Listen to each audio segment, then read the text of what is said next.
जय माता रानी दोस्तों, मैं नीता आपके अपने चैनल नीता विक्रम में आपका स्वागत करती हूँ।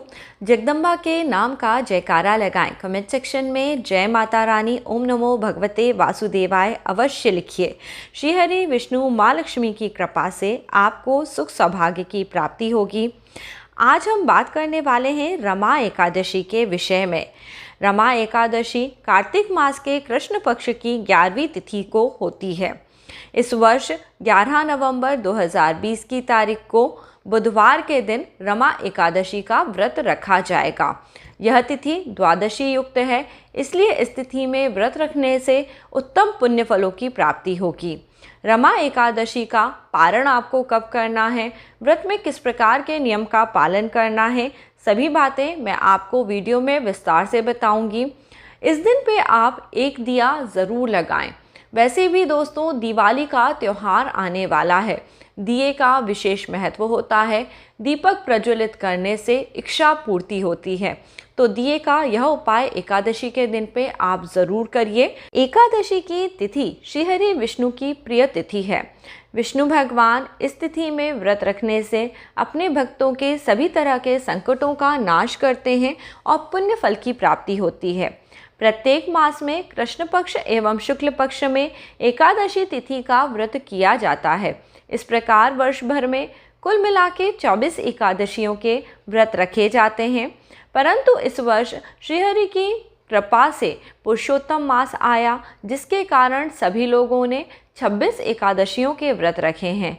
इस वर्ष श्रीहरि विष्णु की अति उत्तम कृपा सभी लोगों को प्राप्त हुई है। कार्तिक का महीना भी विष्णु कृपा से युक्त होता है। इस माह में एकादशी व्रत करने मात्र से विष्णु भगवान की कृपा प्राप्त होती है और सभी कार्य निर्विघ्न संपन्न हो जाते हैं। जैसा कि मैंने आपको एकादशी व्रत के विषय में बताया, 11 नवंबर को बुधवार के दिन आप सभी एकादशी का व्रत रखें। एकादशी तिथि की समाप्ति मध्य रात्रि से होगी, यानी 11 नवंबर की मध्य रात्रि 3:22 से लेके 12 नवंबर मध्य रात्रि 12:40 तक एकादशी की तिथि रहेगी। इसके पश्चात द्वादशी की तिथि लगेगी। आप सभी को अपने व्रत का पारण अगले दिन करना है, यानी 12 नवंबर के दिन गुरुवार के दिन सुबह में आप उठिए, तब आप व्रत का पारण करिए। सुबह 6:42 से लेके 8:51 के बीच में एकादशी व्रत का पारण करिए, क्योंकि 9:30 पे द्वादशी की तिथि भी समाप्त हो जाएगी। द्वादशी युक्त तिथि में व्रत का पारण करने से व्रत के पुण्य फल का आपको प्राप्ति होती है। एकादशी का व्रत 3 दिनों का व्रत होता है। दशमी की तिथि से ही एकादशी व्रत के नियम पालन करने होते हैं। इन तिथियों में तामसिक भोजन ग्रहण नहीं करा जाता। दशमी की तिथि को रात्रि भोजन न करते हुए शाम के समय जल्दी खाना खा के अपने मुंह में साफ कर लीजिए और उसे ब्रश करके, जिससे कि अन्न का कोई दाना आपके मुंह में न रहे। एकादशी के दिन पे सुबह जल्दी उठिए, ब्रह्म मुहूर्त में उठिए। हो सके तो आंवले का रस मिला के स्नान करिए। ऐसा करने से आपके ऊपर माँ लक्ष्मी की कृपा होगी। स्नान इत्यादि करके विष्णु भगवान के नाम का जाप करते हुए तुलसी जी को जल देना, तुलसी माता का पूजन करना श्रेष्ठ होता है, क्योंकि दोस्तों कार्तिक का महीना चल रहा है। सुबह के समय तुलसी जी का पूजन करने से, परिक्रमा इत्यादि करने से आपको विष्णु भगवान की कृपा प्राप्त होगी। इस दिन पे आप विष्णु भगवान का पूजन अर्चन करें, उनके सामने धूप दीप जलाएं, फिर उन्हें फल फूल भोग अर्पित करें। ध्यान रहे कि एक दिन पहले ही तुलसी जी तोड़ के रख लीजिए और तुलसी जी के साथ ही विष्णु भगवान को आप भोग अर्पित करें। इस तरह से आपका भोग ग्रहण हो जाता है। एकादशी के दिन पे इस प्रकार से पूजा पाठ करें। दिन भर श्रीहरि विष्णु के नामों का जाप करें। एकादशी के दिन पे विष्णु सहस्त्र नाम का पाठ करना विशेष फलदायी होता है। गीता के अध्याय का पाठ करना, श्री सूक्त का पाठ करना, इस तरह के कार्य करने से एकादशी व्रत के उत्तम फल की प्राप्ति होती है। आज मैं आपको रमा एकादशी व्रत की कथा सुनाऊंगी। सुबह के समय जब आप विष्णु भगवान का पूजन अर्चन करें, इस कथा को ज़रूर सुन लीजिए। रमा एकादशी व्रत की कथा सुनने से एकादशी के पूरे फल की प्राप्ति आपको होगी। इस प्रकार दिन भर व्रत करें। आप इस व्रत को जल लेके कर सकते हैं, जल अथवा फल लेके कर सकते हैं। और जिन लोगों के शरीर में बिल्कुल शक्ति नहीं है वह इस व्रत को सेंधा नमक युक्त आलू या फिर कुट्टू के आटे की पूड़ी यह सब लेकर कर सकते हैं। एकादशी के व्रत में आप एक बार चाय भी पी सकते हैं। इस प्रकार से नियमानुसार व्रत करिए। दिन भर किसी भी प्रकार के छल प्रपंच में मत पड़िए। आप सदैव ईश्वर की भक्ति करके इस व्रत को करिए। आपको इसके पुण्य फल की प्राप्ति अवश्य होगी। अब मैं आपको विशेष उपाय बता रही हूँ जिसे आप सभी को एकादशी के दिन पे ज़रूर करना है।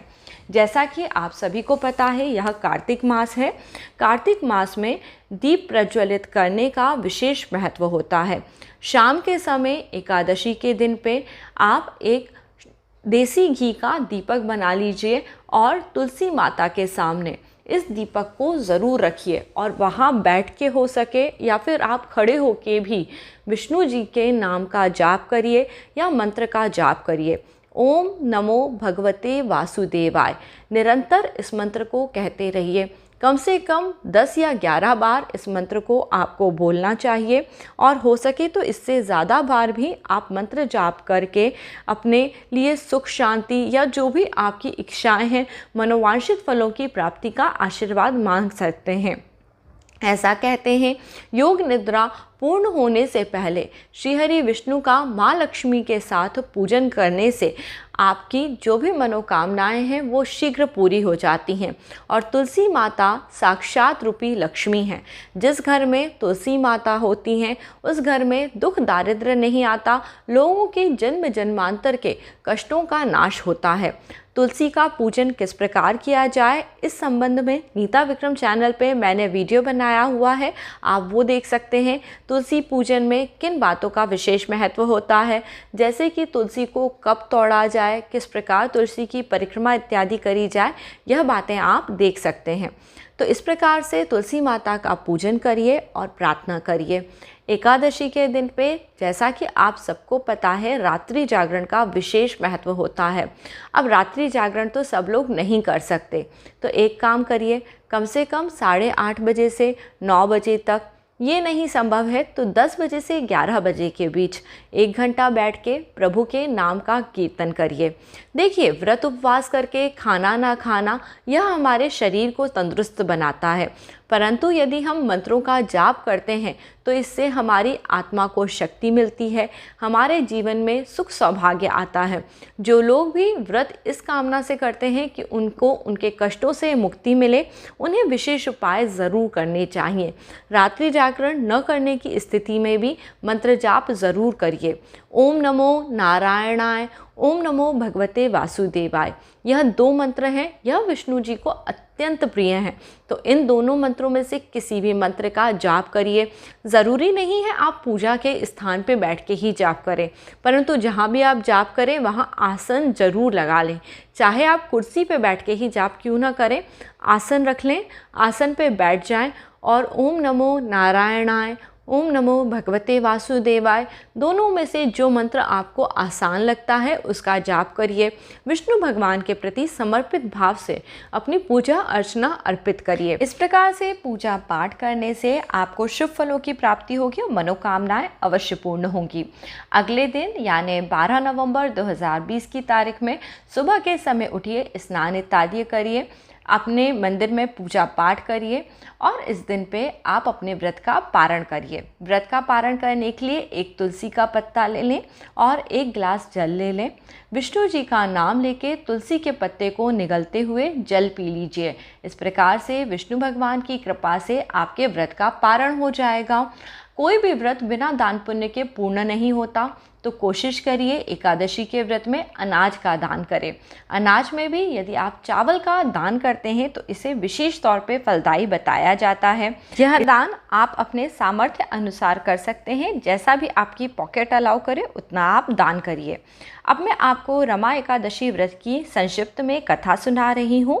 सभी लोग अपने हाथ में थोड़े से तिल के दाने ले लीजिए और पुष्प लेके इस कथा का श्रवण करिए। जी हाँ, एकादशी के व्रत में हम चावल का प्रयोग नहीं करते हैं।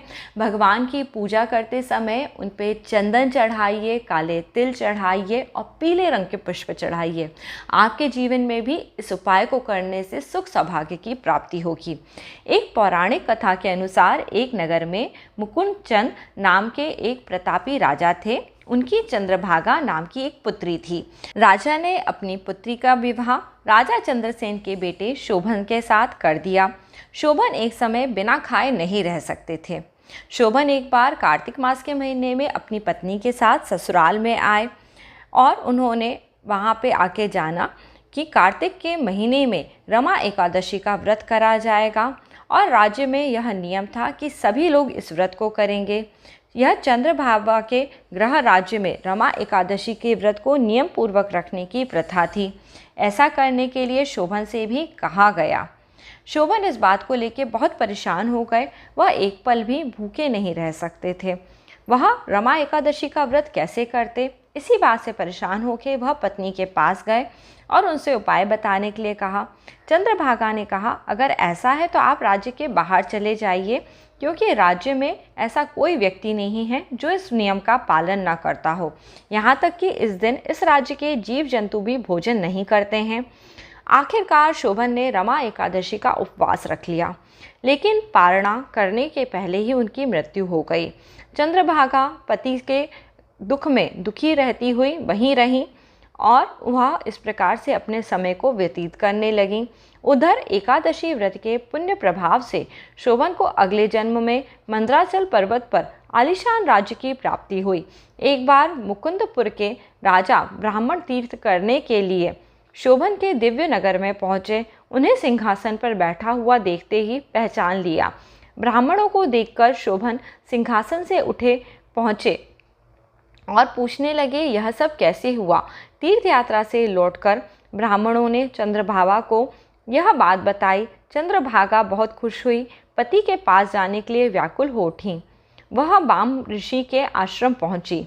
चंद्रभागा मंदराचल पर्वत पर पति शोभन के पास पहुंची। अपनी सभी एकादशी व्रत के पुण्य फल को शोभन को देते हुए उन्होंने सिंहासन व राज्य को चिरकाल तक के लिए स्थिर कर दिया। तभी से ऐसी मान्यता है, जो व्यक्ति इस व्रत को रखता है वह ब्रह्म हत्या जैसे पाप से भी मुक्त हो जाता है एवं उसकी सभी मनोकामनाएं पूर्ण होती हैं। इस प्रकार के उत्तम फल देने वाली रमा एकादशी का व्रत रखने से श्री हरि विष्णु माँ लक्ष्मी की कृपा प्राप्त होती है, सुख सौभाग्य बना रहता है, धन वैभव की भी प्राप्ति होती है। तो इस प्रकार से आप सब भी रमा एकादशी के दिन पे छोटे छोटे उपाय करिए और इस व्रत को श्रद्धा और भक्ति के साथ करिए। विष्णु भगवान माँ लक्ष्मी की कृपा आप सब पे बनी रहेगी। अगला वीडियो लेके मैं जल्दी ही मिलती हूँ। तब तक आप सब विष्णु भगवान की कृपा के पात्र बने रहिए। जय माता रानी।